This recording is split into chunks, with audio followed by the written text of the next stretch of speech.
Look at these bugs. Look at these bugs, man. They're like trolls. Every one of these bugs is a troll. Look at these guys. They're like all troll. I walked into a cloud of bugs. They're all trolls. Yeah, anyway. Anyway, I don't know. What makes a troll? Who knows? But the problem is, yeah, you know, if you don't like the trolls, then, you know, you and YouTube are at a loss. You know, YouTube doesn't know how to control them either.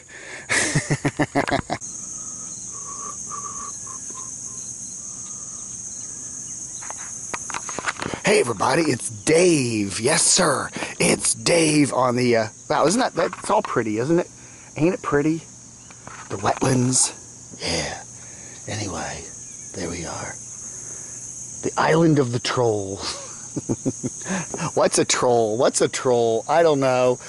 I'm not a troll, okay? I'm a critic. I like to make criticism about people. I do not stalk people. I do not put funny comments on their pages. You know, I mean, I'll put a comment if I like something, just a quick little thing, but I don't sit there and write horrible missives about people. And I'm kind of wondering, you know, you got a bunch of these RVers, older ladies, a lot of them, middle-aged older ladies, that are just kind of having fun. You know, you got to hand it to Carolyn, the Carolyns. You got to hand it to Deborah Joy. You got to hand it to a lot of people like that. They're really doing some good things with their life. You know, Aja, Bex, whoever, I don't know. You can argue about all of that. But it takes some guts in your life to just say, hey, you know, give up the house, give up the job, give up the 9 to 5, and go out and get an RV or a van and go live in it, you know, and go travel. That takes a lot of guts. It really does. It's a lot harder than it seems. And you got to hand it to these people. And then, you know, it's got to be lonely on the road. It does. You know, you're out there away from your friends and your family for good periods of time. You don't have that job connection. You're really kind of isolated. And here comes YouTube. It's a nice way of keeping you in touch and giving you kind of a family. You know, you're in the middle of Nebraska or Kansas or Wyoming, and you're really by yourself, but you know that there's a whole bunch of people, thousands of them, hundreds and thousands of them, hundreds or thousands, or in some cases tens of them, that want to watch what you're doing, that are interested in you, that are following you, that are paying attention to you, that in a weird way are caring about you, you know? And so you post videos on YouTube, and you talk about what you're doing, and you meet other RVers and nomads, and maybe you hang around with them a little bit, but that's your life, and you enjoy it. Maybe you make a little bit of money. You know, it can't be a lot, even if you're, you know, making some AdSense revenue. I mean, you're living on the road, it costs you money, it maybe just pays some of your bills, but basically you see a lot of these. I'm talking about the women here. There are a lot of guys too, but let's focus on the women today. And you just enjoy yourself, you know, and then you get a bunch of fans. They come on, and most of the people, as I say, 99% of them are nice people, and they enjoy your stuff. But then there's always the troll.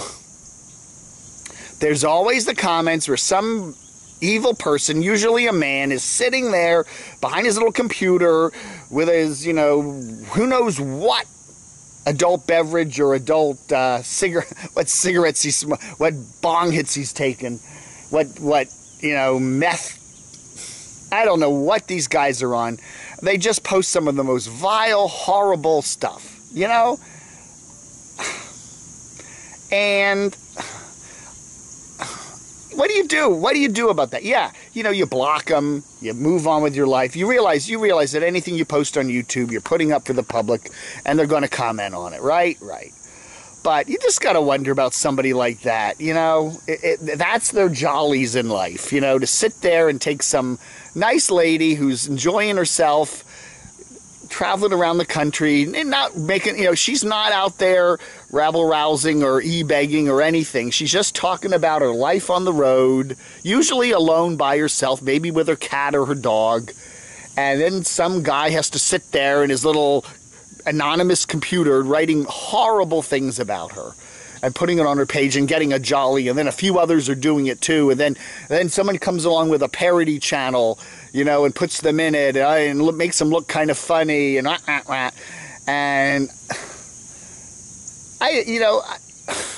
there's something warped about that.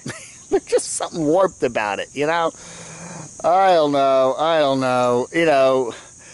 I like the way a lot of these people, I think especially Caravan Carolyn, kind of just, you know, laughs at it, most of it. But others seem to get bothered by it, and, you know, but I don't know, you know, you do have a lot of people watching you, you know. I mean, tens of thousands, many tens of thousands of people are along for the ride, and most are good souls, and most are enjoying it, and most, you know, but there's always that that crazy troll element there that you got to deal with. And the thing about the parody channels now, you know, I'm seeing a lot of parody channels. Some of them are very good. And I think the key to parody, the key to good parody is keeping it light, don't get too mean-spirited, and have a sense of humor. That's what good parody, that's what makes good parody, okay? If you're starting to get mean-spirited in your parodies, and it's just vulgar and mean, and there's no humor, and those parodies are not fun to watch, okay? They're not enjoyable for anybody. You know, you can see that. And then you see these targeted parody channels. They're not just a parody channel aimed at nomads in general. Okay, you got Stickers, you know, with NF, Nomadic Fanatic. He's, you know, a universe in himself. But a lot of these RVers, you know, are smaller guys, smaller women, I mean, in terms of their channels. And then you can see specific parody channels directed at them. You know, Carolyn's RV Life, a specific channel dedicated to her. And you watch the stuff and you go, oh my goodness. You know, she does open herself up for parody. I mean, she does have some quirky ways about her. And you kind of watch her sometimes and you kind of go, Carolyn, just shut up. You're talking too much about something that's going to feed the trolls. But, you know, I like her. She's a nice person. But, you know, you lay your life out on the line, and you're going to get people talking about it, and you're going to get the trolls. And it's kind of a weird little thing, you know. You know, what do you say? You know, if you can put the personal nature of it behind you, the trolling can be very helpful. So the best we can figure out regarding how can I walk sideways?